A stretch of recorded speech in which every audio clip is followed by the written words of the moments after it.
Welcome to the Nixon-Kennedy debates. I'm Ed Krasnick. I'm not wearing, this is Humor Me, and I'm wearing a little bit of makeup. I'm wearing a little bit of eyeshadow, a little bit, light eyebrow pencil, and a tiny bit of Bisquick.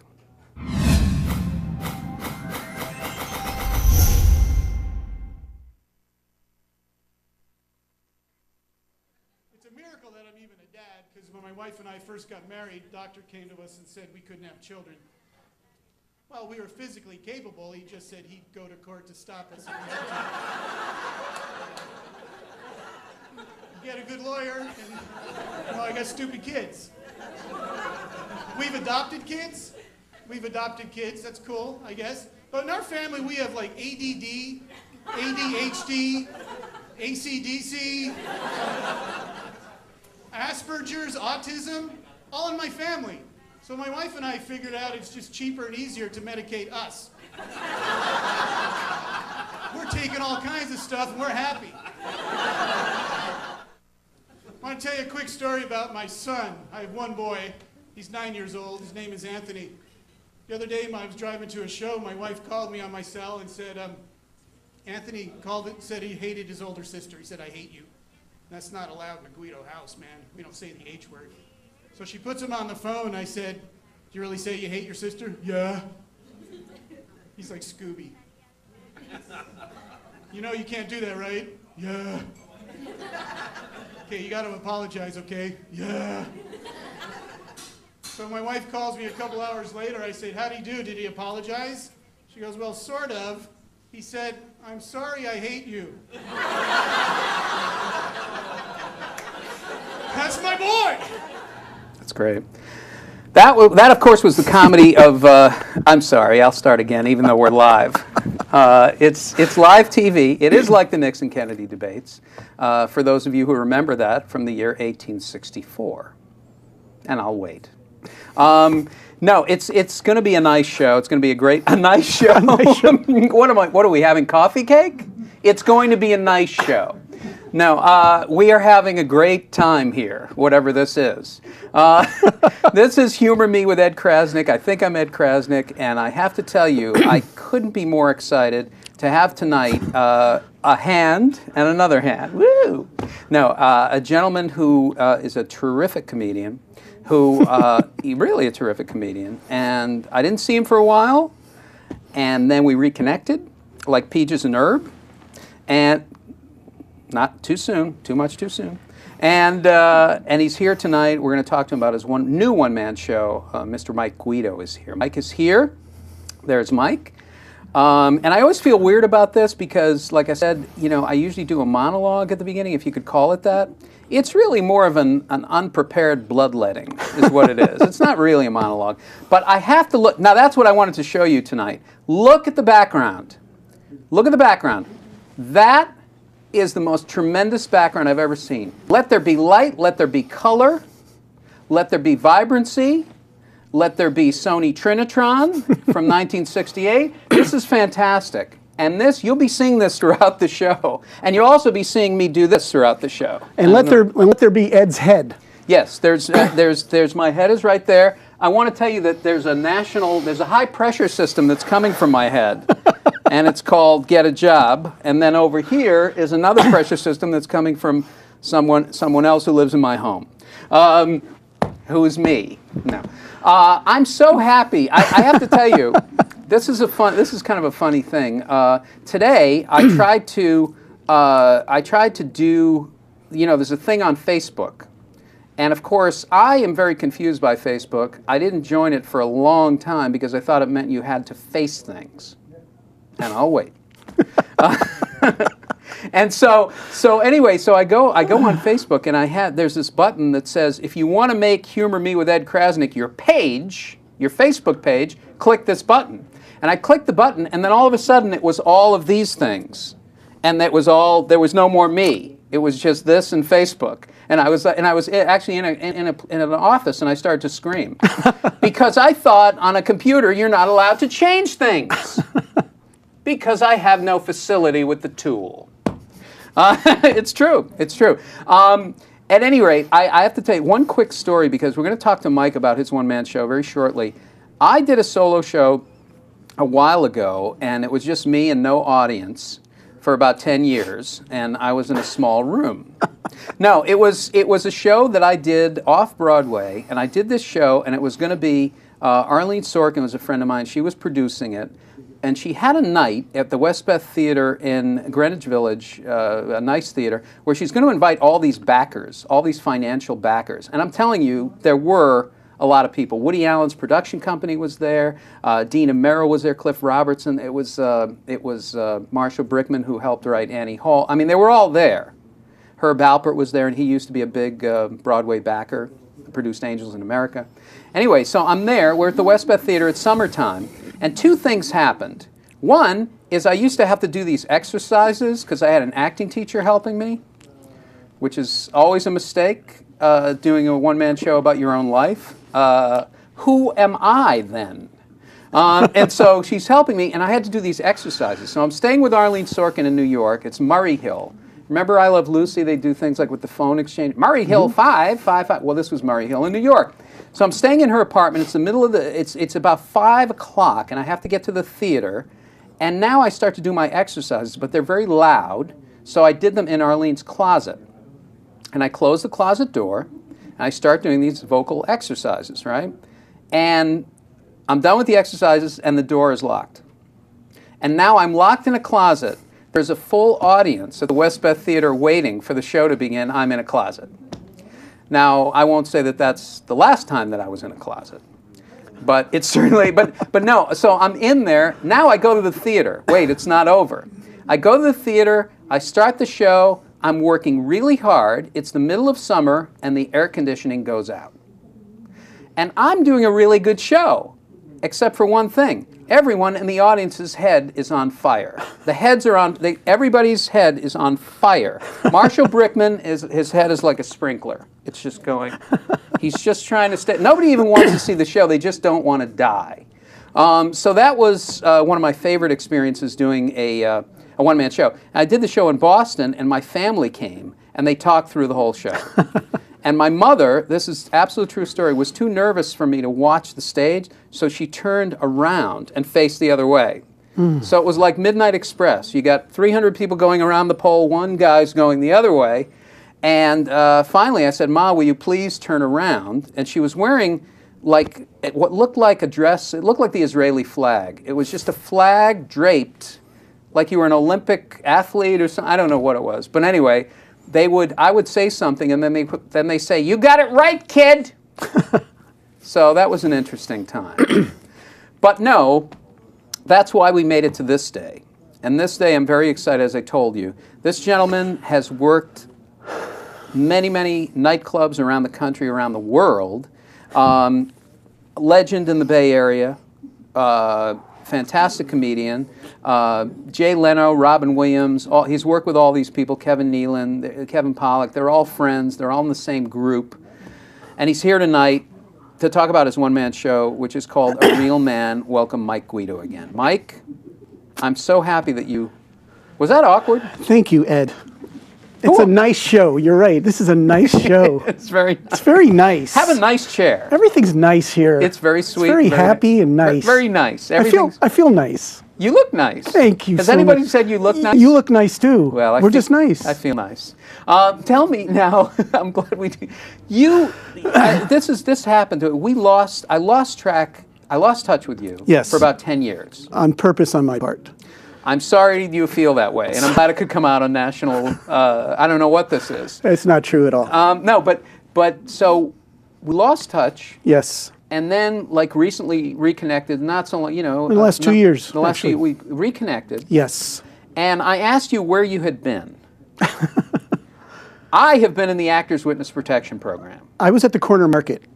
I was in the wrong street. There you have it. No, tell us about what happened within that 10-year period, because you were doing stand-up a lot. Yes. And then you just stopped. Sort of, yes. Yeah. Well, what happened was we had a baby, my wife and I. Okay. And at about age 1.5 to 2, she started developing symptoms, behaviors, and so forth that pointed to autism. And she did it. My daughter was autistic, Okay. or they always correct me. They say she was a child with autism. So at that point, stand up and traveling around and so forth, being on the road wasn't going to cut it. And your wife told you at first. What was your response at first, and then what happened? How did it change? For me personally, first it was grief. We had one other baby who lived 16 hours, and that was it. So this was our second pregnancy, Oh my and goodness. when Maria was born healthy and well, I just completely let loose with all my love and feelings and emotions, and it was just the most awesome thing in the world to me. And then when this was coming upon her, and it was like you're losing her. It's like you're losing your child. She's going away into the silent, mysterious world of autism where I can't go, honestly. So at first it was grief. It was a loss. It was this heavy grief that you could cut with a knife. And then it was anything from anger to despair to disappointment. I mean, anything you could think of Sure. came in there. And it all kind of changed when my wife pretty much took me by the shoulders, by the shirt, and looked me in the eye and said, "Listen up, buddy boy. Okay, Maria's got autism." So she said, "I am going to fight and claw and scratch and do everything I can to get her back. I'd appreciate your help. But I'm telling you something right now, pal. With you or without you, that's what I'm doing. So why don't you get up, shake yourself off, and help me." And my response was, "Okay, let me just finish these last few Oreos and the cake, and I'll put away my Spider-Man blanket, and I'm in, essentially." Sure. But And but then something else happens in this world. How many children do you have? we have a total of 9. 9 children. 9 children. Would you say that again for our home viewers in We that have- camera? 9 children. They have 9 children, everybody. Yeah. How did that occur, the 9 children? I have no idea. And every day I wake up and I will keep asking, how did this happen? How did this happen? My wife won't tell me. It's a terrible thing. Yeah, so well, they- actually, we had 5 and ended up adopting 4 more. Sometimes people ask, you had 5 kids, why would you adopt 4 more? Because apparently being just halfway insane wasn't quite good enough for us. You had to go all the way We with it? went for it. My God. And so so what is happening in your how do you manage? We have 3 rings under the big top. Yeah, sure. And I often am a ringmaster. And we just crack the whip, and people do tricks all day long. It sounds I do that, but I'm doing it in my own mind. Really crowded with the ponies in the house, but Yeah. we work it out. But like you said, you were telling me earlier, you were saying, to us, it's normal. No, to me it's normal. To you, not it's to normal. you. Right, it's not normal to me. But you come in the house, you say people come in, and they're like, Yeah. what is this? Sometimes their reaction is, that's it. That's their reaction. But to us, it's normal. That's what's normal to us. And Maria now, my daughter with autism, is now 19. 19. And people say, "How's Maria?" Well, she still has autism. But like my wife and I say, she'll probably live with us the rest of our lives. But we've hung out with worse people, so we're good. How does She's awesome. So, how does it change your perspective on family and change your perspective on life? Well, part of my show, A Real Man. Yeah. Wait. Talk about this now. Oh, Now this show. Did I jump the gun there? No, Oh, it's okay. This show, you put together a solo show. It's called The Real Man. Yes. What does that mean? What does that mean? What is the show about? And how did you develop it? The show is about my experience with Maria, Right. my daughter with autism, and how that changed me from, I thought I was a pretty good guy, pretty good dad, pretty good husband. But when this came around, this was overwhelmingly overwhelming. Sure. And I had to, ratchet it up a few notches and really, do my duty as a husband and a father and just say, I'm in, 100% I'm in. So that's why comedy kind of went on the wayside for a while. my friends too, unfortunately, because I was just so, I was on like the dark side of the moon for like 8 years there. Sure. Lost communication. But how it started, people told me for a long time, you should do a one-man show. And I'd go, yeah, I should. But I have this condition in my head, so to speak, where if I can't visualize something, I just freeze. I don't do anything. I couldn't see myself. How do I start? So I was having dinner with our old friend, John Ross. Ah, love John. And I was telling John this, and he started mocking me at dinner. He said, Mike, do you have a computer? Yeah, John, I have a computer. Do you know how to use it? Yes, John, I know how to use it. Does it have a word processor? Yes, John, it does. And he said, just start writing down your memories. And that opened it up for me. I can do this. And I started writing from there, and it just flowed. I mean, I couldn't stop day and night, waking up in the middle of the night, writing things down. And it really went fast from there, because it's my memories, and then interjecting humor here and there, which people like. And I was going to ask that. How in your household and with your kids and your family and Maria too, how does humor play into that? How do you? Well, like I say in my show, a real man. Sometimes you have a choice to laugh or cry. That's how we approach it. And we've cried, done our share of crying, but we choose to laugh whenever we can and as often as we can. And especially with Maria, oh my goodness, she has done things are incredible that people wouldn't imagine, like dinner with friends in our home. Maria spills a little bit of water, just a little, on her shirt. In Maria world, the shirt comes off completely at the table. So when she was 3 and 4, that was really cute and funny. But now she's 19 and she's got junk. And now it's really funny. So we just laugh. We could be mortified. We could be appalled. We could be, we just laugh. And actually that helps out our guests, because they go, okay, it helps them to know how to react. Sure. Because we're not freaking out, Sure. I mean, there's probably almost nothing that you can't handle at this point. I'll tell you. I mean, being seated in a restaurant, we take Maria, and as the hostess is bringing us to our table, Maria looks down, sees fries, grabs French fries off someone's plate, and just jams them in her mouth. And I just look down and say, she's really hungry. Sorry. Yeah.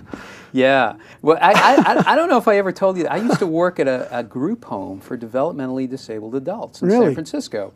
And one of my jobs was to take them on an outing. And they like to go to certain places. And I took them in a van, like a bus kind of thing. And I remember that they went to this one park, and they went to Chuck E. Cheese. That was another place that they really liked to go. And I took them to Chuck E. Cheese, and I have a little issue, and one of my issues is I can't say no. And so there I am. It's like a reverse cuckoo's nest. There I am at an outing at Chuck E. Cheese. We've now been there 6 hours. Ow. And I can't get them to leave, and they're full-grown adults. Yeah. And so I've had... And then you're unemployed quickly thereafter. Yes, you're unemployed. Where are they? It's the short Jew took him on a ride. No, I don't know. But now, so then you have another daughter, Ariana, yes, who now does stand-up. She does. She's an actress. And she does stand-up on the side. Right. Kind of. She's just a kid that loves the stage. She loves being in front of a camera. I mean, she just loves it. And as long as she loves it and she's, driving that train, so to speak, we're all for it. Sure. We're all for it. People say sometimes, aren't you worried that, Lindsay Lohan, that's our goal. That is our goal as parents. What, are you kidding me? You've known me 17 years. You think I'm going to do that to my child? What's wrong with you? Sure. But she loves it. She loves it. She's done films and commercials and... And you go out on these commercials with her. I try to whenever I can. And that must be like a little crazy for you. It's a little crazy in that, well, first of all, if you've ever been on a set of a commercial, it takes forever to do not a whole lot. So it gets a little boring. Sure. Honestly, it does. Sure. But I just love watching her, how she carries herself. And that's one thing we're always teaching her and reminding her is, people will want to work with you again when you treat them with respect. And I always remind her, say thank you at every turn. She does. She's all about that. Mm-hmm. But But then she started to want, did she want to do stand-up? Did she come to you and she said, Dad, I saw you. I'd like to do that. no, it was just the opposite. I would say it to her once in a while, why don't we write something for you and you try it? No. Because she's like her dad in that if she can't visualize herself doing it, she shuts down. Sure. But I don't know, with acting, she never had that. But I took her to the Improv one night, and there was kids. They were doing a kids show, and it was kids doing stand-up. Sure. And I'm watching her, and she's just glued on everything, just taking it all in. As we're driving home, she's silent. And I said, so what are you thinking about? She said, nothing. I said, you're thinking about that you can do that now, and you want to do it, right? Yeah. Wow. So we got together, and she writes some of her act, and I've written a bunch, and she does it whenever she can, and people go gaga. Well, she's adorable and she's funny, and she carries herself so well on a stage. Let's take a look, Ian, if you've got it. Let's take a look at Ariana Guido doing some. That's Mike's daughter doing some stand-up. And how? Yeah. That was a bad. Real treat. We've got a 10-year-old comedian that's been seen on The Sweet Life with Zach and Cody. Give it up for the funniest, the silliest, goofiest stand-up comic this side of the planet. Here she is, Ariana Guido!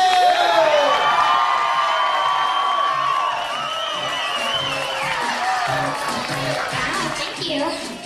My name is Ariana Guido, and yes, Guido. Some people actually ask if Guido is my real last name, and I'm like, no, really? They're like, is Guido Italian? Hello? Have you seen my dad's nose? It gives me nightmares. It's like a $5 footlong. Is Guido Italian? I put meatballs in my salad. Parmesan cheese on my Cocoa Puffs.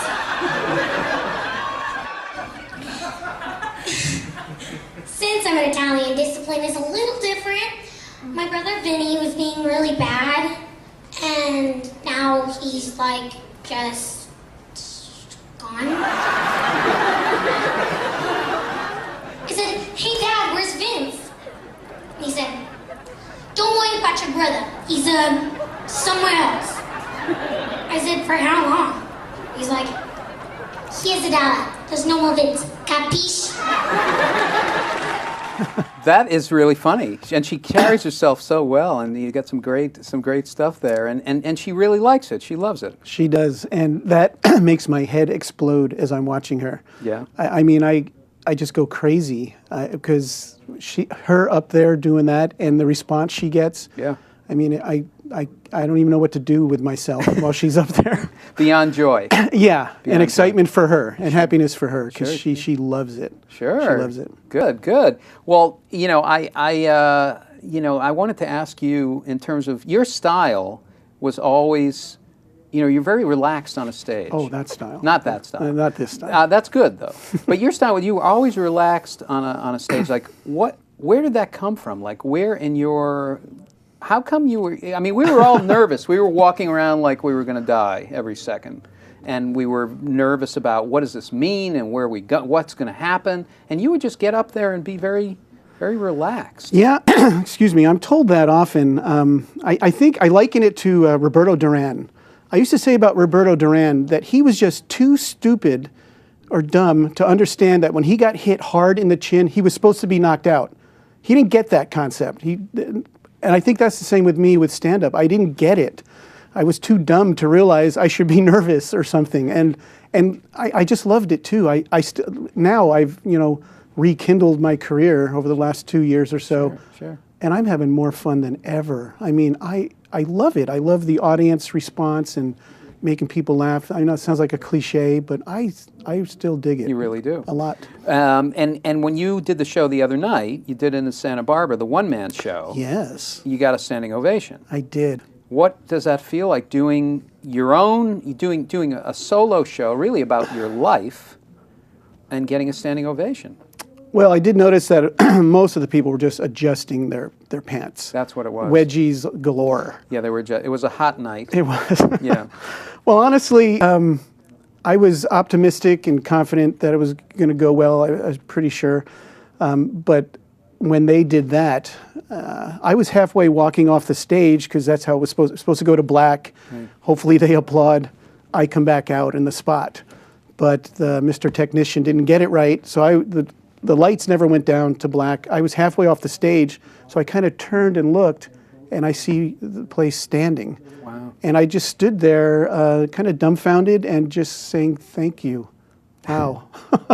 It was nice, really nice. It's a great feeling. It's a great feeling. You, and I want to ask you just a couple things, couple different kinds of things here now. You started a foundation, and is that still in place? Well, my wife and I founded the Maria Foundation, named after our daughter, Maria. Sure. And we just tried to help children with autism and their families.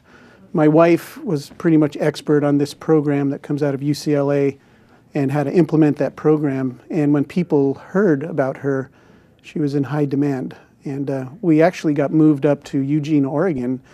We were up there for 9.5 years, where we had a very wealthy and caring benefactor who wanted our program for his son with autism. Okay. So he moved us kit and caboodle up there, and we enjoyed it while it lasted.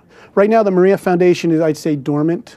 You know, my daughter Maria went as far as she could with it, and we had, more kids came along and so forth. So we toned it down, scaled it down. But the idea of this show, this solo show, is to travel and to go around the country. Hopefully. And do it with the Autism Society?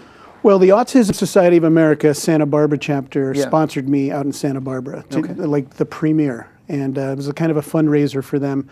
But the idea is, whether through the Autism Society of America, other organizations. I mean, the show is also great for men and dads and fathers, or just for general audiences. Sure. Wherever it takes me, I'm really looking forward to it. I'm hoping. Well, you say a real man. So what does that mean to you, and what did it used to mean? How did that concept change? Because I'm still not sure exactly what it means, and I don't identify myself as such. You are, and I'll lean in. You are blocking. Yes. Blocking. I think I always knew what it was. In my book, a real man, steps up to the plate in terms of his wife and his kids, and doing good, doing right things, overcoming selfishness and that sort of thing. Like we all do that. I mean, every human being, we get selfish sometimes with our time, our love, our affection, or whatever. This is my time. But with my daughter Maria becoming autistic, like I said, that just changed everything. When it was dropped in my lap, I had to do it. It's my daughter. What else are you going to do? Of course.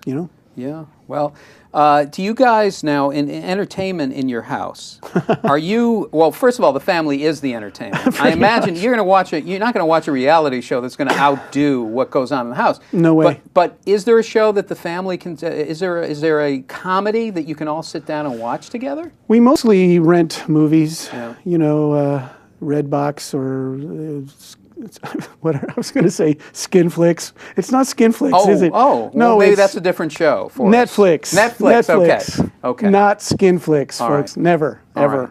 And is there a favorite movie? Comedy? I don't know. My kids vary and change things, so we usually watch movies for at least one sector of them. Yeah.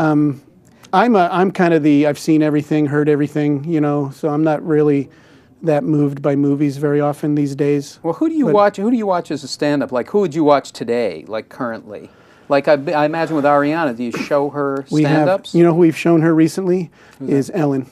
Oh, okay. We've showed Ari Ellen, and Ari just loved her. Yeah, and I was telling Ari, just watch her delivery, watch her how she moves, listen to her material.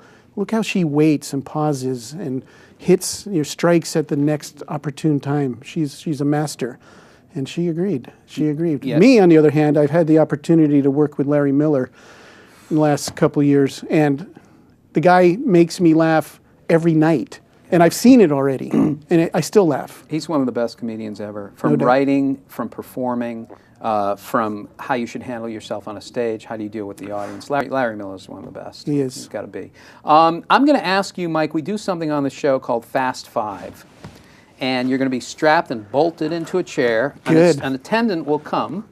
It will not be me. It will be harsh, and it will be funny. No. All right. Here's it's 5 questions that we ask, and you have a minute to answer. And I'd like to get again a wide shot of the beautiful orange set. Fantastic. But I should be what do I get? You're going to win up to $5 million. Up to. Yes. Okay. Nothing to $5 million. Usually people walk away with nothing. I see. And that's what this show And is they're all about. happy for it. They are happy for it. They walk away with their dignity, which I do not. All right, let me see the Fast Five. Put 60 seconds on an imaginary clock. I'm freaking out. Welcome to the International House of Pancakes. And this is the land of citrus back here. Okay. Mike, here we go. Okay. 5 questions, 60 seconds. Ready? Yes. Okay. First question. No. Song, Yes. song Okay. with the best lyrics of all time. Song with the best lyrics of all time, I would say 2 come to mind. One is The Who's, My Generation. Long Live Rock. Okay. Because it's got a line in it that says, "We were the first band to vomit at the bar, to find the distance to the stage too far." Doesn't get better than that. Spoken like a dad of 9. What the planet you would most like to visit? I would most enjoy visiting probably Pluto, only because I think Pluto got ripped off with the declassification effort to declassify it as a planet. Right. And I like to go there and say one more time, from its surface, Pluto is a planet. You could say it with a very loud microphone. Okay, question number 3. Name all the Stooges. Moe, Larry, Curly, Shemp. Joe Besser actually was in there. Thank you. I don't know his character. Thank you. Is there another one? And Tony. Tony, Right. the Italian Stooge, who actually would have people removed. Curly Joe Dorito. Curly Joe Dorito. But I don't know if he was on the show, though. First thing you would order at a restaurant in Italy. First thing I'd order at a restaurant in Italy would probably be Italian food. Okay, good. Yeah. Who killed JFK? Certainly not me, if that's what you're getting at. That is what I'm getting at. I think TMZ has got some. I think you're right. They've got some Jack Ruby tape that is going to clear it all up. Fantastic, Mike Guido, everybody. That Did is I do it? tremendous. Not only did you do it, you're walking away with a set of steak knives. Thank you. And then you can stick them directly in my heart. Maybe this fanciful mug. I hope so. Take a look at the This Weekend mug, folks. Can we get a close-up of that? Fantastic. That's from the This Weekend gallery of gifts, which is available 24/7 at thisweekend.com. I don't really even know anymore what the, if you wanted to tweet in, I don't even know what it is, but I think it's, is it hashtag @HumorMeEd? Is that it? Okay. It's hashtag @HumorMeEd. Good job, Ed. Or hashtag HumorMeEd. When I see the hashtag, I want to smoke it. Hash browns at Denny's.com. Denny's, that's right. That's my hashtag. I want to thank everybody for making this show possible. I want to thank the people of the United States. I want to thank Mike Guido. My pleasure, Ed. Tell them where they can see the show.